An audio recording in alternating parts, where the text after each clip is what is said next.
Hello friends, welcome all to ChemFriend. Today we are going to discuss a topic surface chemistry for plus 2 going students.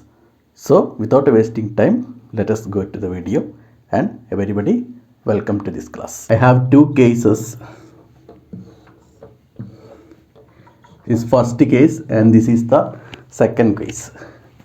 Here in first case I filled with the water, the beaker or whatever it may be. I filled that beaker with simply water, and after that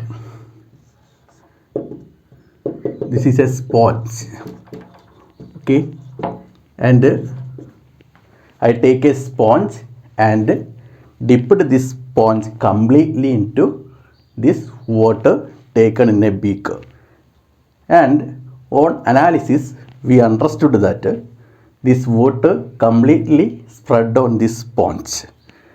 Suppose I take out this sponge and cut into two pieces, and while analyzing the center or core part of this sponge, we understood that the whole part get wetted by this water.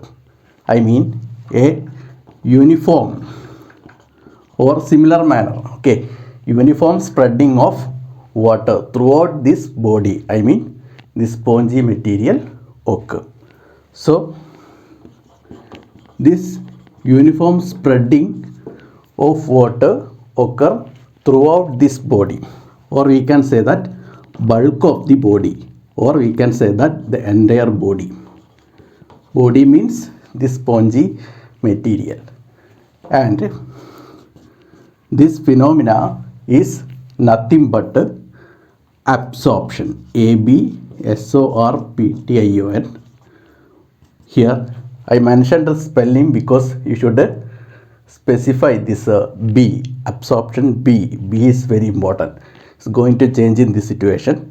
And this is one more thing, this is a local phenomena. I mean we all familiar with this phenomena. Now consider the second case. Here I am taking blue ink. What I said? Blue ink instead of water. Here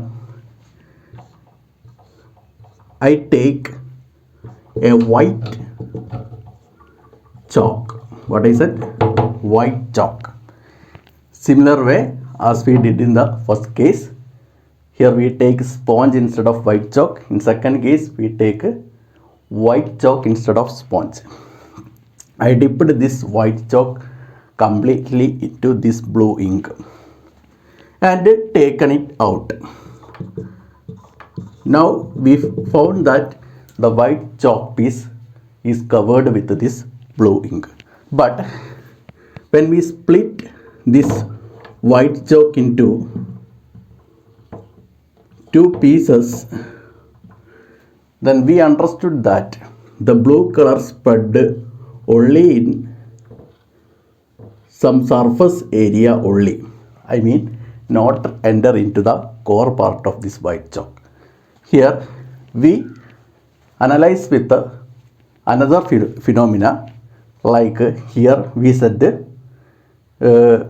absorption. Here we found another phenomena, but this is not a bulk body phenomena. I mean not happen all over the white chalk. It is only happen in the surface part, okay. So we can call it as a surface phenomena. I mean it occur only in surface, not to the core part of this chalk. So the surface phenomena is called by the term adsorption. So that is why I mentioned the spelling here. Absorption is a local phenomena that is happening in all over the body of the sponge, and here adsorption means happening only on the surface, not the whole body or bulk of the body. So this adsorption is very important while studying this chapter surface chemistry. So this is the first part we want to study in this topic, adsorption. Okay, so this chapter we classify the whole topic into three categories. First one, as we said, the adsorption, ADSORPTION. Second one, colloids, and the third one, catalysis. So we will start with this topic, adsorption. Okay, so as we already discussed, this chapter mainly fall into three areas: adsorption, colloids, and catalysis. And here in this chapter we are dealing with these three main topics. First of all, we are moving into adsorption, and we already gave the introduction to this chapter and also to adsorption. See, as we already mentioned, this is a surface phenomena and it occurs only on the surface of the substances. And now I am giving you an example from chemistry. Okay, because we are dealing with the surface chemistry, it's a branch of chemistry. Okay, so before moving to the chapter, I am giving you an example from chemistry. Here I take nickel plate. Okay, nickel plate and hydrogen gas have the tendency to get adsorbed on the surface of nickel plate. I mean, it adsorbed only on the surface of nickel plate, not enter into the bulk of nickel plate. So this is an example for adsorption from chemistry. Okay, so this happen in a closed chamber. So we want to keep in mind, because hydrogen is a gas and we want to apply some pressure.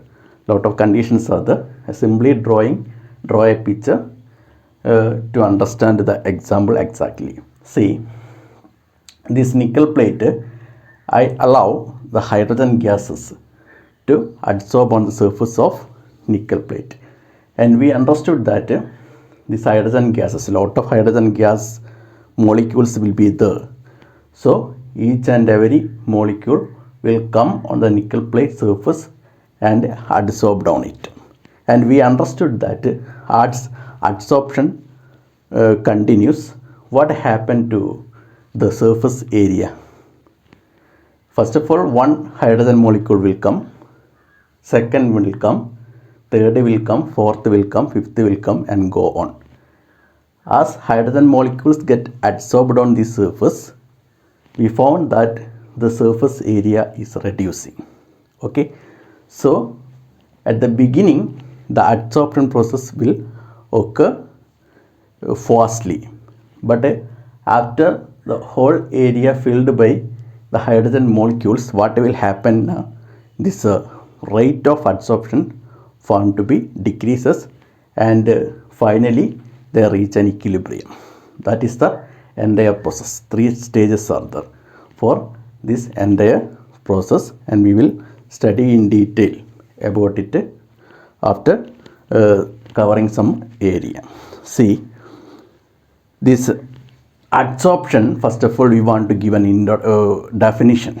Okay, first of all, that is my intention, so that is why I took this example.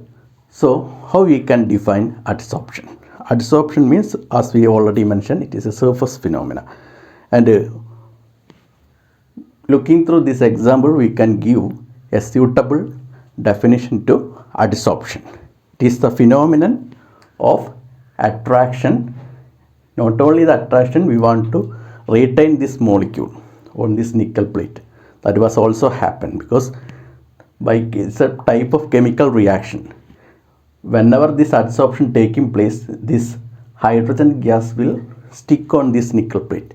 It's a type of bond formation, we can say that, no problem, because surface chemistry means it's a type of what I want to say is a chemical process. So is adsorption and retaining of molecules on the surface of some materials, and which leads to an increasing concentration on the surface. It's simply we can define. It is the attraction and retaining of molecules on some surfaces, and which will leads to increasing concentration on the surface. So this is called by the name adsorption process. Now we want to go to distinguish adsorption and absorption. It is an important question in our exam point of view. Okay, so I will discuss it.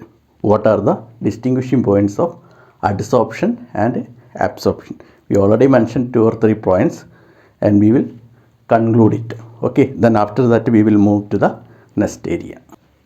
So these are the important differences between adsorption and absorption. Adsorption, as we already mentioned, it is a surface phenomena, and absorption is a bulk phenomena. It's no need to explain, we already explained it. Next one, it is rapid in the beginning and slow down near equilibrium. We just mentioned about it in the during the explanation of adsorption. That is, at the beginning stage, the surface area will be maximum. So maximum adsorption will take place. But when all the hydrogen molecule get adsorbed on the surface of nickel plate, what will happen? Surface area reduced. So it will slow down near equilibrium. And already mentioned that final stage is an equilibrium attainment. Okay. Next one, here it occurs at uniform rate, absorption, the local phenomena. Okay. When we dip the sponge in water, at the same time water spread throughout the body or bulk of the body. We already found that example. In that example, next one, adsorption involves unequal distribution. Here we can say that it is a uniform distribution, no problem. Unequal distribution means, see, this is the surface of nickel plate, and it is not a uniform surface like this. Okay, by analyzing the surface through a strong microscope, we understood that there will be fluctuations. Okay, crust and trough will be there. So the adsorption of hydrogen upon this nickel plate will not be in a uniform manner. There will be some variation. So that is why I said it involves unequal distribution. It involves uniform distribution of molecules. That's all. So these are the main differences between adsorption and absorption. We are moving into in depth of this chapter, surface chemistry. Before that, we will revise it once again. The surface chemistry is a branch of chemistry which deals with the nature of the surface and chemical reaction occurring on it. Then we discussed about absorption. Absorption is a bulk body phenomena. It occurring in the uniform rate. For example, in the case of sponge dipped in water, we found that water uniformly spread on the surface bulk of that spongy material. That is absorption. Then we found that when we dip the white chalk in a blue ink, the blue ink spread only on the surface, not enter into the core area of that white piece chalk. And from here we understood that this is a surface phenomenon, and we termed it as adsorption. Then in this chapter we will discuss about this adsorption in detail. And adsorption, as we already mentioned, it is a phenomenon of attraction and retaining the molecules on surface of some materials, which will leads to increase in concentration. And we will discuss it about already discussed about adsorption, absorption, what are the main differences between them, etc. and etc. Now we are moving to the important terms used in the process of adsorption. Okay, there are first of all we will discuss about what is meant by adsorbent, adsorbate. While taking this example of nickel plate and hydrogen molecule get adsorbed on that nickel plate, we understood that nickel plate, upon this nickel plate, hydrogen get adsorbed. So here nickel plate is nothing but adsorbent. See, this bend we will consider it as bed. Okay, so hydrogen come on this bed for sleeping. We can think like that. So adsorbent means substance on which adsorption take place. So here example nickel plate. Then adsorbate, that is nothing but this hydrogen molecule, the substance that get adsorbed, that is called by the name adsorbate. Adsorbent bed. You want to use this code, then you can easily memorize it. So the substance on which adsorption taking place, for example in the case of nickel plate. Okay, and adsorbate means the substance that get adsorbed is called by the name adsorbate. And this example nickel plate is adsorbent, hydrogen is the adsorbate. So we discussed about adsorbent and adsorbate. Now consider the second example. Here I take a closed chamber and place silica gel and calcium chloride, two materials inside it, and using a pump I injected that water vapor and kept this system for some time. After analyzing, we found that silica gel on the surface only this adsorption taking place, and this calcium chloride, the whole body get adsorbed by this water vapor. So we can found that this is as a bulk phenomenon or absorption. And here this is the example for adsorption, ADSORPTION. Okay, so here in the case of calcium chloride we found a bulky phenomenon, so this is nothing but absorption. In the case of silica gel, surface phenomena we found, I mean this water vapor only get adsorbed on the surface, so this is nothing but adsorption. So taking this part, this is the example. From here find out this adsorbent and adsorbate. So as we already mentioned, consider it as bed. So adsorbent, so water vapor get adsorbed on the surface of the silica gel, means that silica gel act as the bed and water vapor as the adsorbate. I mean adsorbent means substance on which adsorption taking place, and adsorbate means the substance which undergo adsorption, that is water vapor, and adsorbent is nothing but the silica gel. This is another important example in the case of adsorption and also the absorption. In some cases this adsorption and absorption will take place together, and that process are known as sorption. SORPTION, sorption. Okay, the processes in which adsorption and absorption taking place together is termed as sorption. Then another term, desorption. It is nothing but the removal of adsorbate from adsorbent. It is possible in some cases. Suppose here some molecules get adsorbed on some solid substance, and when we heat this substance, then this adsorbed molecule will get removed. Okay, because this adsorbed molecule gets sufficient energy to break this force of attraction. So that process is known as desorption. That is the process of removing adsorbate from adsorbent is called by the name desorption. One method is heating. Through heating we can do this process. Okay, so adsorbent, adsorbate, sorption, desorption, these are the important terms we should keep in mind while studying this topic, adsorption.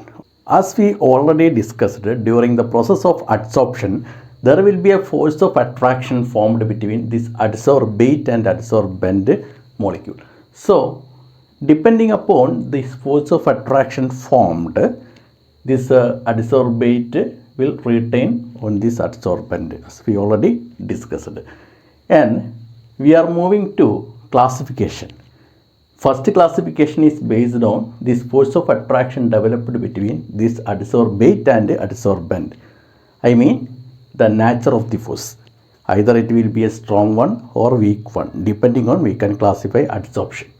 So classification based on the attraction between adsorbent and adsorbate. There are two classifications. First one, physical adsorption, and second one, chemical adsorption. Physical adsorption, force of attraction between adsorbate and adsorbent are weak van der Waals force.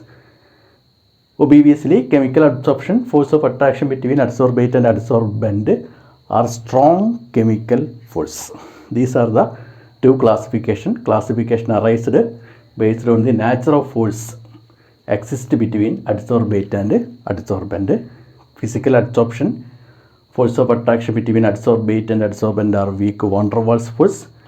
In chemical absorption, force of attraction between adsorbate and adsorbent are strong chemical force. And we will move through the further details of physical and chemical adsorption. I mean, there are differences, main differences we want to study in detail. Okay, differences between physisorption and chemisorption. Physical absorption, otherwise known as physisorption. Chemical adsorption, otherwise known as chemisorption. Okay, so both are same. So these are the important differences. We will discuss it one by one. As we already mentioned, force of attraction. That is the first differentiating factor. Force of attraction will be weak for physisorption, and for chemisorption, strong chemical force exists between this adsorbate and adsorbate molecule. And another important one, it is physisorption is reversible. See, during physisorption, what will happen is that there is only a strong, not a strong force exists between this adsorbent and adsorbate. Only a weak van der Waals force exists between this adsorbate and adsorbent.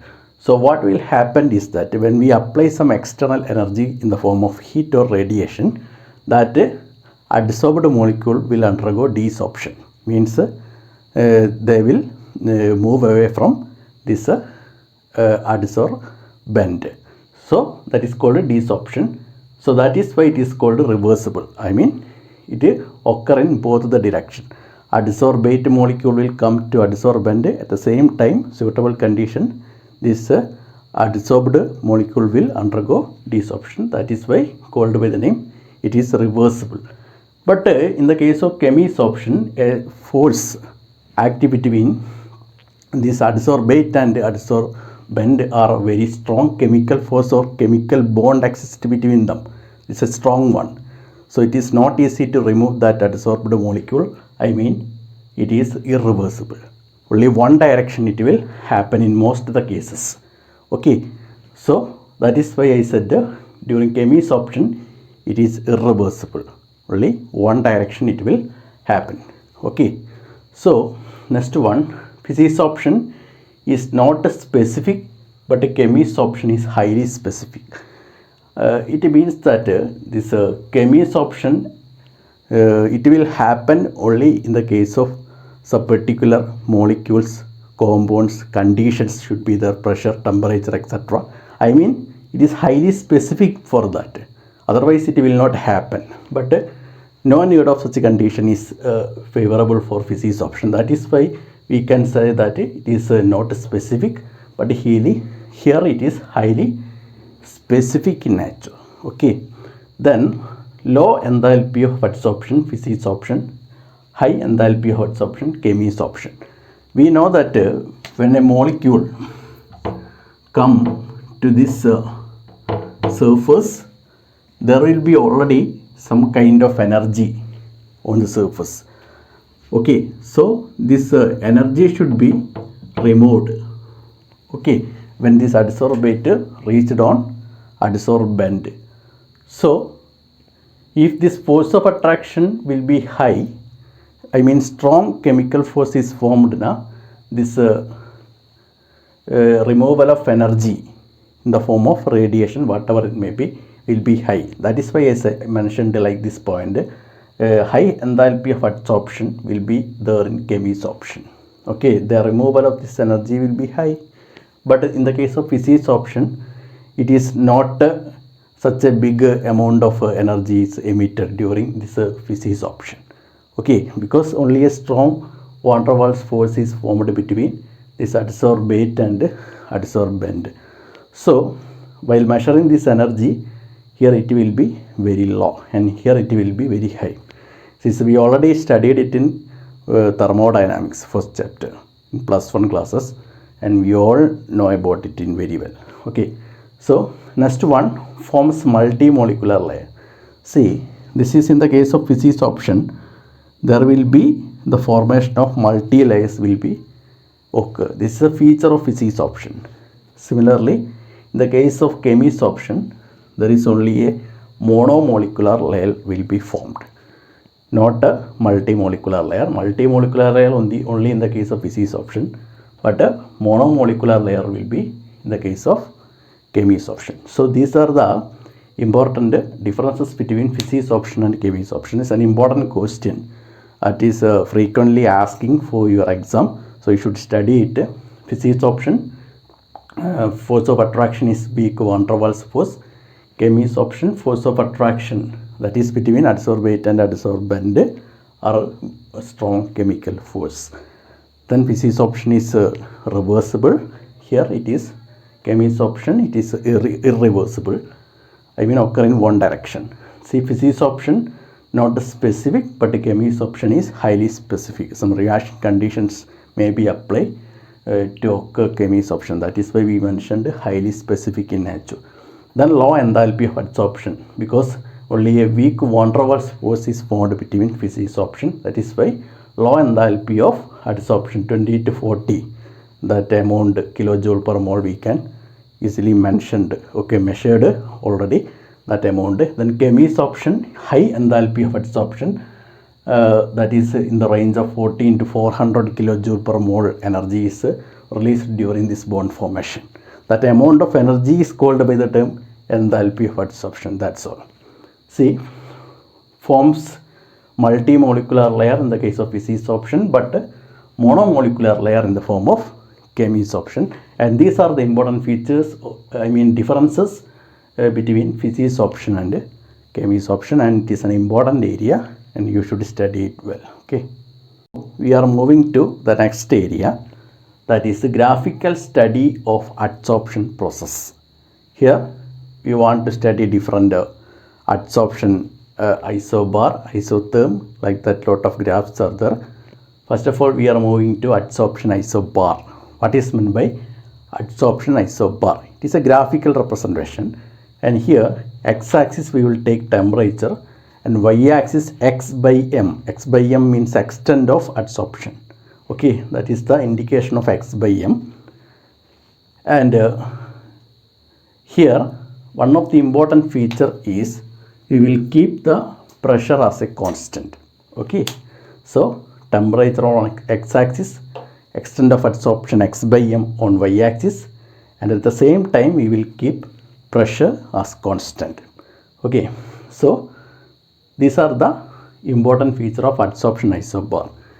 And this is a adsorption isobar of physisorption or physical adsorption, and this is a adsorption isobar of chemical adsorption or chemisorption. This graph clearly indicate that physical adsorption, how it will happen. At the beginning it will started from the upper area and slow down and finally reach the equilibrium. That is the indication of this graph. Here chemical adsorption, it will increases rapidly, reaches the maximum and slow down and finally reaches the equilibrium. So this is the chemical adsorption. So adsorption isobar is the graph drawn between extent of adsorption and temperature of the gas at a constant pressure. So this is the physisorption graph and this is the chemisorption graph. Physisorption graph, we will found a decrease. Okay, as the temperature progress, physics option decreases and reaches a minimum value and become constant.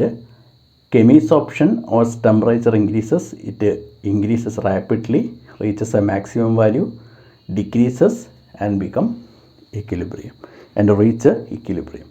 So we can easily interpret this graph by analyzing the shape of this graph, and this is the best way to study this adsorption studies. We will have a lot of value, we will get a lot of values, derivatives are there, expressions are there, everything will be there, so it will make our study very easier. Okay, that is the important feature of this graphical interpretation of this adsorption process. This is the adsorption isobar, this temperature on x-axis, extent of adsorption y-axis, keeping pressure constant, and by analyzing we will get different shapes and study it. So we are moving to the next graphical method to study adsorption process, that is adsorption isotherm. Previous case we studied about adsorption isobar, here it is adsorption isotherm, that is the difference, isotherm. Okay, so here only one difference is instead of taking temperature on x-axis, we are taking pressure and temperature remains the constant. Y-axis remains the same, x by m, I mean extent of adsorption. When we draw the graph, we will get a shape like this. I mean, on pressure increases, the extent of adsorption reaches a maximum value, and after that it will become a straight line. Okay, so this point where it reaches the maximum value, I marked it as PS. PS is called saturation pressure. After PS, what will happen is that there is no further adsorption taking place, that is why we will get a straight line. I mean, the adsorption reaches an equilibrium here, understood? Okay, so adsorption isotherm is the graph drawn between extent of adsorption and pressure at a constant temperature. While comparing with the adsorption isobar, this adsorption isotherm is the important one, because we know the temperature. Temperature is a good factor which influences all chemical reaction. So when we keep increasing temperature while keeping pressure as constant, what will happen now? It will affect the experimental values maybe, and we will not get the good results. So instead of increasing temperature, when we use pressure, I mean increasing pressure and temperature remains constant, what will happen now? We will get good results. We will get good results, and through that we can easily study that adsorption process. I hope you all enjoyed my video. If you like my video, like it and share it to your friends, and also please press the subscribe button along with that bell button so that you get the notification when I upload a new video. So have a nice day to all of you. May God bless you all. We will meet with the next part soon. So thank you very much for watching my video.